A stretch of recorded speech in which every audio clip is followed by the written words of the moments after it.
I'm Tanvir Siddi, and I am now representing our Tripoli 4606 software project developed in a MATLAB graphical user interface. So here, this is our code, you can see, and now let us run our code.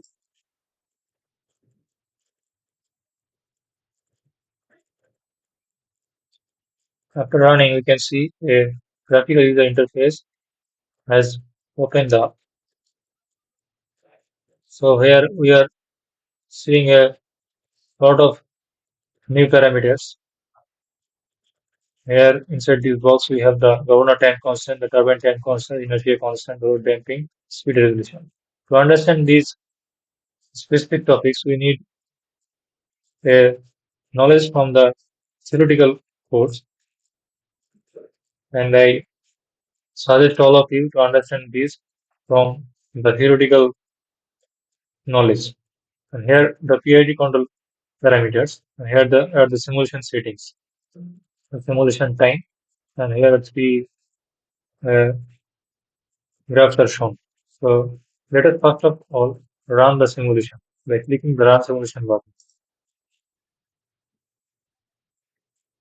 After the after the simulation has been run, we can see the graphs has been opened up here. First of all, we can see the open loop car, which is marked as the red colored car, and the and the blue car is marked as the PID control car. It is a low frequency control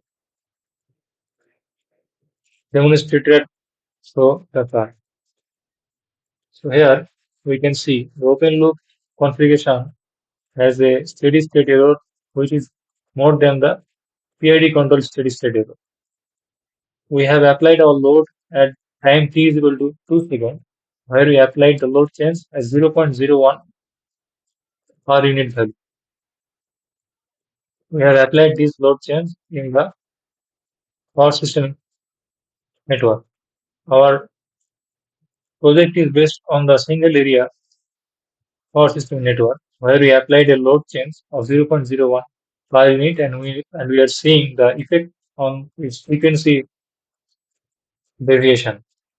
So here, after running the simulation for 30 seconds, we can see the steady state error without any control. That is uncontrolled open loop configuration. The steady state error is gradually increasing, but in case of the PID control section, the steady state error, though it is increased fast, but later it is going to steady state value.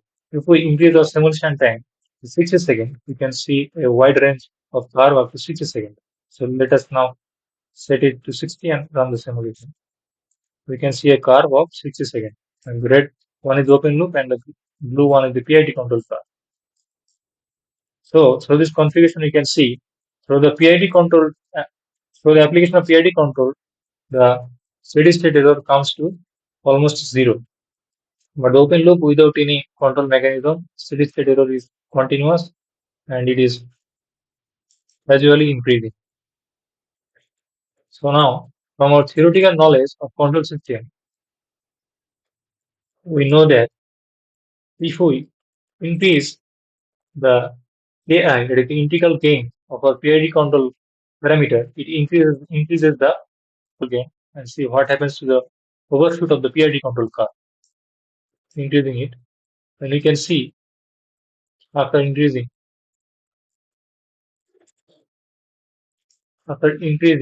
we can see the overshoot increases. The PID control curve has increases its overshoot. As we know from our theory that applying the integral gain will increase the overshoot. And we all know that the derivative gain is exactly the opposite of integral gain. So if we now apply the derivative gain, we can decrease the overshoot. So now let us apply the derivative gain, increase our derivative gain gradually. Later, you can see the overshoot increases slowly, increasing further, increasing it further. The overshoot got decreased.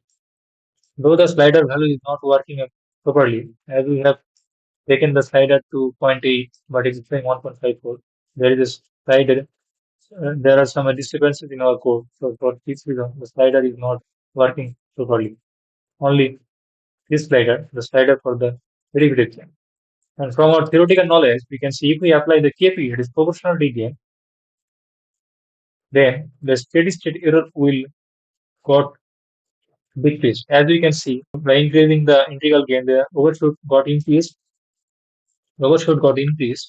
and the steady state error also got increased. So to overcome this problem, to decrease the steady state error, we can increase or we can apply the proportionality gain, which will decrease the steady state error. Okay. So now let us let us apply the proportional gain. If we increase the proportional gain, we can see the steady state error got decreased. Steady state error got decreased. Here you can see the almost steady state error comes to 0 hertz. So here is all about our project. We can expand our simulation time. We can compress the simulation time. We can change the governor time constant. If we increase the governor time constant, we will see the system uh, responds faster, responds faster. Let us see increase it to zero point 0.8 from 0.08 around the simulation. We can see the overshoot increases as the system responds faster. As the system responds faster, so the overshoot got increased. So to overcome this, we actually need to decrease this. The more we decrease this, the more the less will be the CD state. We will come to the default value in the okay. So this is a short video explaining our 446006 project, and thank you all for hearing to me from the beginning. Assalamu alaikum.